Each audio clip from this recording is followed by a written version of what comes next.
সহজে জান্নাতে যাবে, কিন্তু আমার উম্মতেরা শুনে নাও, আমার সাহাবীরা অত সহজে জান্নাতে যায় নাই, অত সহজে জান্নাত পায় নাই, নবীকে পায় নাই। আমার সাহাবী কথা দাও, উহুদের প্রান্তে বডিগার্ড হয়ে দাঁড়িয়ে থেকে এমন হঠাৎ সময় করে উঠলেন, নবী দুই দল সাহাবীকে ডাক দিয়ে পাঠিয়ে দিলেন, রে যাও যাও যাও, আমার কথা ইবনে নওমালকে দেখে নাও।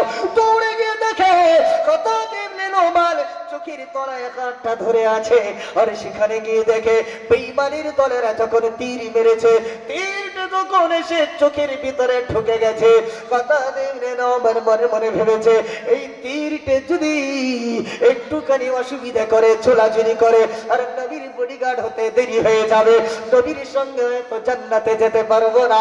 তাই তীরটা ধরে যেই টান মেরে দিয়েছে, ভাই তীরের আগায় কল লাগানো থাকে কি থাকে না ভাই, যেই টান মেরে দিয়েছে, তীরের সঙ্গে সঙ্গে চোখের কালো মণিটা বের হয়ে ছিটকে এসে হাতের তলায় পড়ে গেছে। কত কষ্ট করেছে নবী আমার জানাচ্ছেন, আমার সাহাবীরা, আমার উম্মতেরা শুনে নাও, তোমাদের জান্নাতে যাওয়া বড় সহজ হবে, কিন্তু আমার সাহাবীরা কত কষ্ট করে আমাকে পেয়েছে শুনে নাও। শুধু তাই নয়, আমার আরেকজন সাহাবী জিয়াদ ইবনে সাকান 18টা তীর খেয়েছে, 22 খানা তলোয়ারের আঘাত খেয়েছে, তারপরে নবীর সঙ্গে জান্নাতে থাকবে।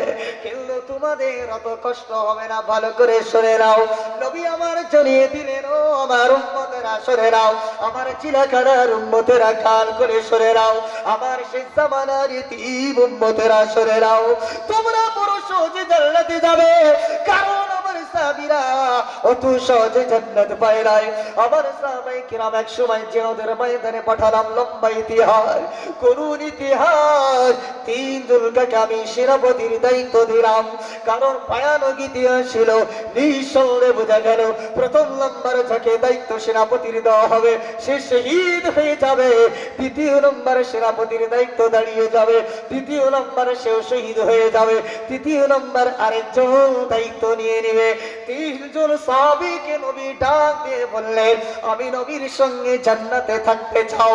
সাহাবায়ে কিরামরা বললেন, ইয়া রাসূলুল্লাহ, ইয়া হাবিবাল্লাহ, লাব্বাইক ইয়া সাদাইক, আমরা হাজির আছি, আমরা হাজির আছি, আমরা আপনার সঙ্গে জান্নাতে যাব। নবী জানিয়ে দিলেন, তাহলে তৈরি হয়ে যাও, এই যে কালেমার ঝান্ডা, ইসলামের ঝান্ডাটা হাতে ধরে নাও, ময়দানে চাপিয়ে যাও, 3 জনকে দায়িত্ব দিয়ে দাও। মনে রাখবে, এই পতাকা যেন মাটিতে পড়ে না, কালেমার ঝান্ডাটা যেন মাটিতে গাড়ে না। যদি বেঈমানের দলেরা পতাকাটা মাটিতে ফেলে দেয়, তাহলে ইসলাম হেরে যাবে, আল্লাহর দ্বীন ধর্মটা হেরে যাবে, বেঈমানরা জিতে যাবে।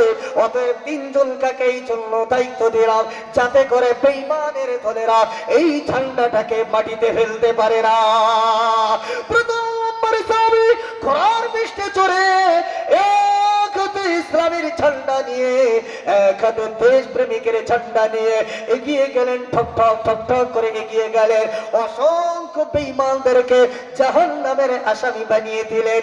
যখন অসংখ্য বেঈমানদেরকে জাহান্নামে পাঠিয়ে দিলেন, এমন সময় গোটা বেঈমানের দলেরা ঘিরাও করে নিল, আর যেই বেঈমানের দলেরা ঘিরাও করে নিল, ঘিরাও করে নেওয়ার পর সকল বেঈমানের দলেরা, মুশরিকেরা, আবু সুফিয়ানের দলেরা বলতে লাগলো, ও নবীর উম্মত, ভালো করে শুনে নাও, নবীর সাহাবী, ভালো করে শুনে নাও, কান করে শুনে নাও, দয়া করে কালেমার ঝান্ডাটা নিচে ফেলে দাও। নবীর সাহাবী বললেন, জীবন যদি চলে যায় তবু কালেমার ঝান্ডাটা মাটিতে ফেলবো না, ইসলামের পতাকা মাটিতে ফেলবো না। বেঈমানের দলেরা বলবে, তারাও ফেলবি না, মজা দেখাই। তোর মেরে এসে ডান হাতে কোপ মেরে দিলেন, এই যে ডান হাতে কোপ মেরে দিয়েছেন আল্লাহর নবীর সাহাবী, তবু জীবনের পরোয়া করলেন না। আপনি আর আমি হলে মসজিদে নামাজ পড়তে গেলে মশা যদি কামড় দেয় সহ্য করি না, নামাজে আসি না।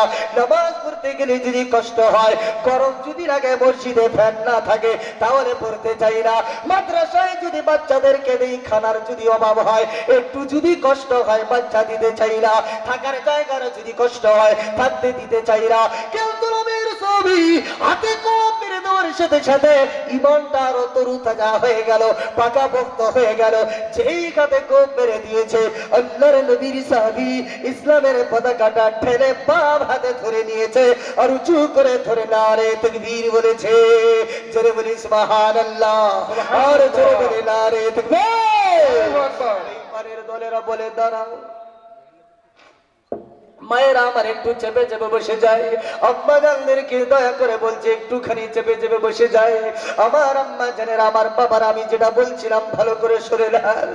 আল্লাহর নবীর সাহাবী পাবতী ইসলামের পতাকা ঠান্ডা উঁচু করে ধরে রেখেছে।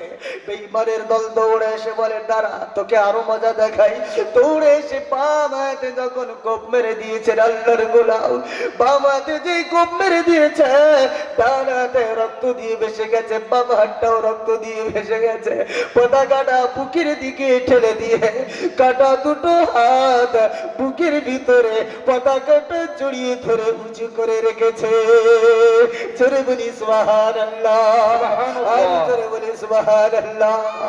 তাবিরা চালিয়ে দিলাম। বেঈমানের দলেরা বললেন তারা এখনো পতাকা ফেলবি না, তোদের জিদ এতটা ভালোবাসা, তোদের নবীর প্রাণে মহব্বত, জীবনের ভয় করিলি না, তারা মজা দেখায়।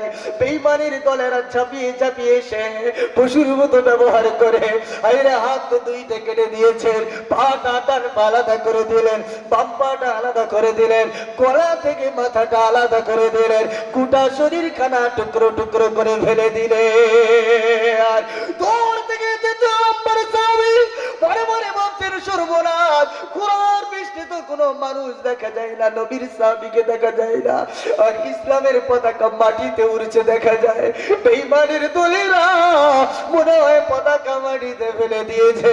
আমি নবীর সামনে কেমনে দাঁড়াবো, নবীর সামনে কেমনে হাজির হব?